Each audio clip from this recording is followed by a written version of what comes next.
was in an abusive relationship, and when I had a protection from abuse on my ex, like a lot of abusers, he started escalating, breaking into my place. The police would not help me, and I couldn't move fast enough to protect myself and my child. He raped me, and I reported that on the PFA, which is a protection from abuse. And I moved away from him to another county that's like 70 miles away. I moved because I bought a house there. It was cheap housing, everything. As soon as I moved, I was targeted by CYS there.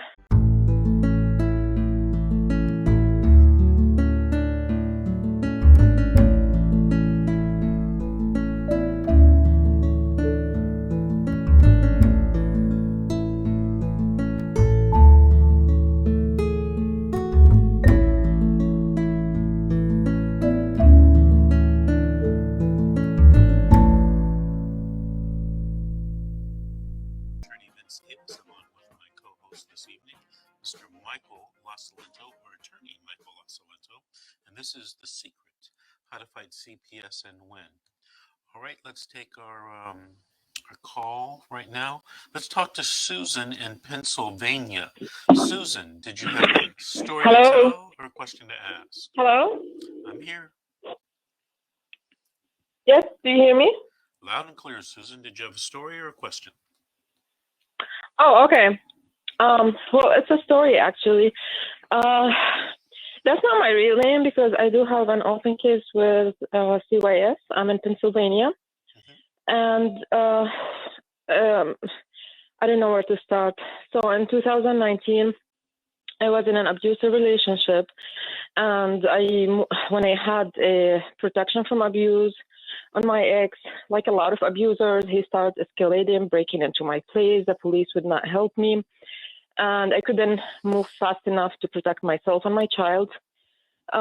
He raped me, and I reported that on the PFA, which is a protection from abuse. And I moved away from him to another county that's like 70 miles away. I moved because I bought a house there. It was cheap housing, everything. As soon as I moved, I was targeted by CYS there. The CYS there have like really bad records, corruption, abuse of power with the legal government. It's a small town, not very friendly to outsiders. I was pregnant with his child, and there was nothing on me. The caseworker started coming, and she was not very respectful. At one point, I told her that she's not allowed in my home before I call a lawyer, and that's my right. She started telling me, well, everyone says this is a poor area, you cannot afford it. I told her my finances are my problem, so please respect me. And next day, as a retaliation, I opened my door. I saw that she brought the city, and they put a sign on my door saying my house is unlivable. So she came back, and she told me, well, I'm going to open a case right now for homelessness. I tried to work with her.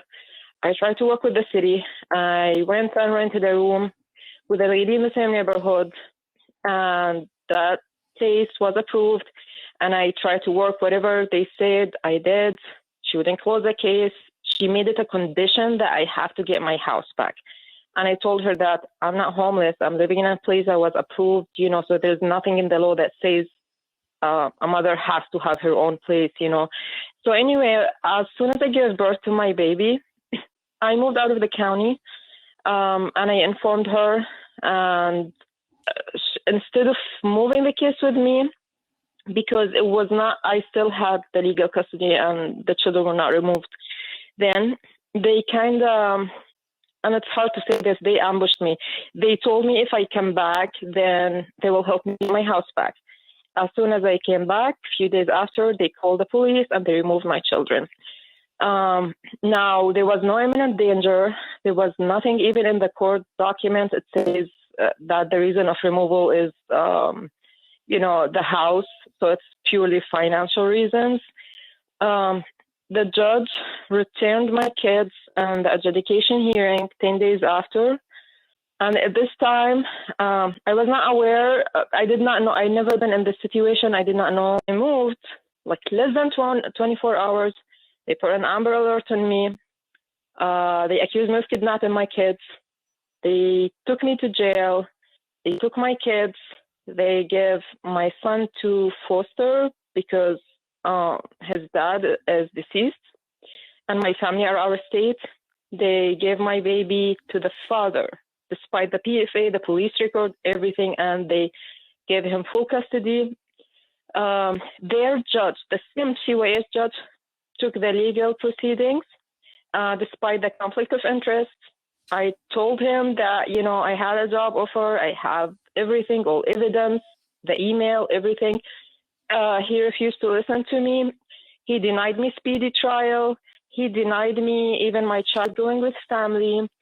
He kept doing continuance after continuance, and every continuance was 2 and 3 months for no reason.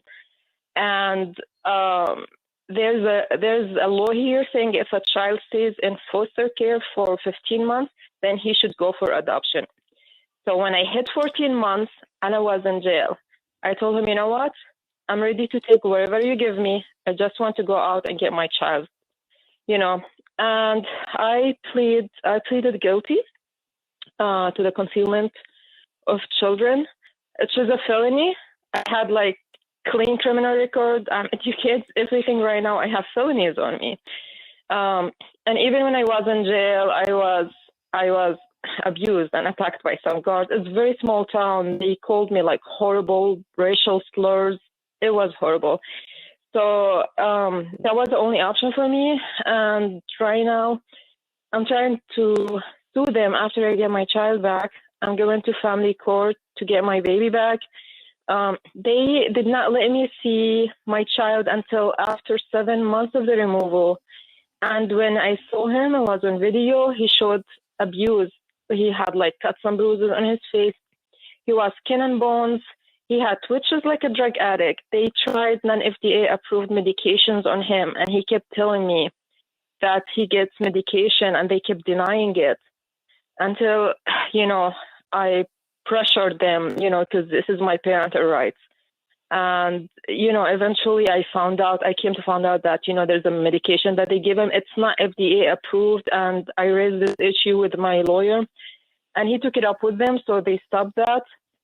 Now for my baby, until now, I do not know how she looks like. No one sent me pictures. No one let me see her or do anything. And right now I will have to go through the family court. I'm trying to press charges on the father based, on the sexual assault and everything. I don't know how that's going to go, but right now he's using it against 3 minutes. I'm a flight risk, and he does not want me to be around the child. And he says that, I'm not to be trusted around her. And at the same time, he is abusive and very violent and have bad mental issues. And I'm really scared for her. Okay, Susan, but hold on. Right now, Susan, stop. Yes. Because we're running out of time. This is what I need you to do. All right. Do you have an attorney you're working with? I do, yes. Okay. So this is what I want you to do. I want you to arrange a 3-way call with your attorney, you, and me for sometime on Monday or Tuesday. Can you do that? Yes. Okay, that's what I want you to do. My office number is 888-888-6582. And on Monday after 9 a.m., call my office and ask for Michelle. She's my assistant, and she will set up that 3-way call, okay? Susan, can I ask you a quick question, please? I can't, Susan. 2 minutes. We're running out of time. I apologize. It's a live show. Right. The engineer's telling me we got to wrap up. Susan, thank you for calling. Thank you for listening. And maybe you can call us back in about 3 or 4 weeks and give us an update. All right? Thank you, Susan. Mr. Michael LaSalento, Mr. Attorney Michael LaSalento, I want to thank you for co-hosting the show this evening. It's really appreciated. Tell us your telephone number once again and your email so that people can contact you. Thank you, Mr. Davis. 951 is my telephone number, 273-3455, and the email is mjlacilento@yahoo.com. Thank you, Mr. Davis, for having me. Thank you, Michael. I want to remind the listeners that tomorrow night at 7, we have our Facebook and our YouTube show. It's called Meet the Experts, the CPS Experts. So it will be me interviewing an attorney, and we'll be talking about CPS cases and answering questions regarding CPS cases. Otherwise, thank you all for listening, and we'll see you next week on the radio.